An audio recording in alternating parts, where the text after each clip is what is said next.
अस्सलाम वालेकुम, good morning, good evening. कैसे हैं आप? उम्मीद है आप सब खैरियत से होंगे। हम सब वो देख रहे हैं जो कवरेज हो रही है और जुडिशल प्रोसीडिंग्स हो रही हैं Armaghan and Mustafa Amir murder case की।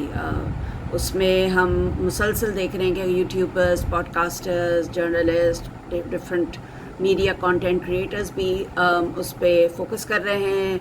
कामरान कुरैशी साहब जो अरगमान के वालिद हैं उनसे बात कर रहे हैं, मुस्तफ़ा की वालदा से बात कर रहे हैं। सबसे ज़्यादा जो दो चीज़ें मुझे इसमें स्टैंड आउट कर रही हैं एज अ जर्नलिस्ट, एक तो ये कि जब आप जर्नलिस्ट जो जाके बात कर रहे हैं अरगमान के वालिद से, कामरान कुरैशी, जो कि है एक काफ़ी एक्सप्रेसिव और इमोशनल और ड्रामेटिक साहब हैं, and he creates a whole viral content every time they talk to him. The thing is that एक तो ये कि आप लोग डिफेंसिव मत हो जाया करें, ये आपका जॉब है। He should not be asking you questions, you should take control of the interview. ठीक है, उनका बेटा अंदर है, he has other ways to deal with it, लेकिन ये जो तरीक़ा है उनका कि जी वो आप लोगों पर अटैक करने लगते हैं, ख़ास तौर पे ख़वातीन जो सहाफ़ी हैं उनको अटैक करने लगते हैं, और ख़वातीन सहाफ़ी जो हैं वो बहुत ही ज़्यादा डिफेंसिव हो जाती हैं। They start saying things that you are a journalist, you don't need to say those things, you just need to ask your question. अगर वो नहीं आपका जवाब दे रहे, move on, don't be scared of him, don't be intimidated by him. उनका अपना एक स्टांस है, ज़ाहिर है वो वालिद हैं उस बच्चे के, लड़के के, जो इस वक्त जिस पे इल्ज़ाम लगा हुआ है मुस्तफ़ा आमिर के कत्ल का।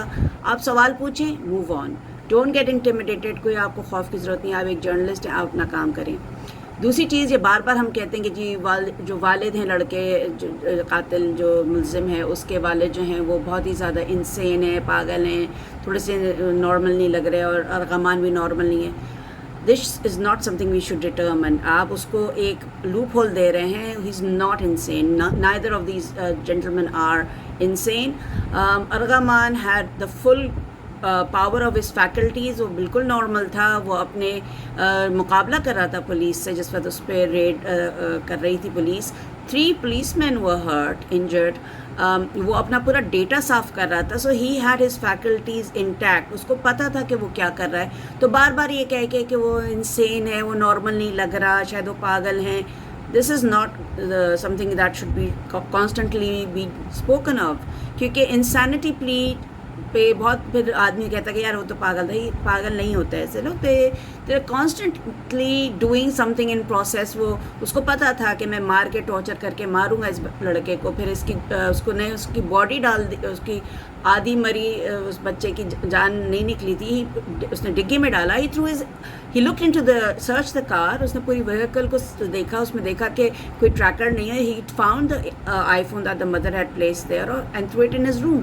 उसने अपने नौकरों से कहा कि खून साफ़ करो। तो ये सब चीज़ें इंसैनिटी की नहीं, ना ही वो मोमेंटेरली इंसैनिटी थे। बस कूल कलेक्टेड पूरा ये एक प्रोसेस है जो एक नॉर्मल आदमी सोचेगा, अपने एविडेंस छुपाएगा अपने नौकरों से। उसको पता है कि नौकर किसी को नहीं बताएंगे, तो उसने नौकरों से कहा कि खून साफ़ कर दो। फिर वो वहाँ से गाड़ी लेके ड्राइव करके दूसरे सूबे में गया। वहाँ लड़के को उसने देखा खोल के कि वो डिग्गी देखी, उसमें Mustafa Aamir was alive. He put petrol on it. वहाँ से वो वापस आया, अपने दोस्त को भी इंटिमिडेट किया हुआ था जो शराज था। So this guy is not at all insane, ना वो मेंटल है ना वो एबनॉर्मल है। He is a very very intelligent clever person, जिसको मैनिपुलेट करना आता है, जिसको पूरा उसको एक कूल एंड कलेक्टेड वे उसने प्रीमेडिटेटेड मर्डर किया है। और दूसरी चीज़ ये है कि उसको मालूम है कि वो उसमें ही फील सिक्योर कि यहाँ का जस्टिस सिस्टम थोड़ा सा वो यूज़ कर सकता है अपनी, क्योंकि बकौल मीडिया रिपोर्ट्स के कि वो कर चुका है पहले भी, उसके वालिद भी हिस्ट्रॉनिक्स कर रहे हैं, ड्रामेटिक वो कर रहे हैं। He is trying to move the whole story line somewhere else. आप उनसे 10 सवाल पूछें, वो एक का जवाब देते हैं और फिर वो आप पे ही डाल देते हैं। तो journalist need to stand the ground, you're there to report on this story and not become the story. So that's all I wanted to say after watching all the coverage. But I'm still saying that it's good job that you guys are covering it. आप बहुत अच्छे तरीके से इस चीज़ को highlight कर रहे हैं और इंशाल्लाह justice will prevail.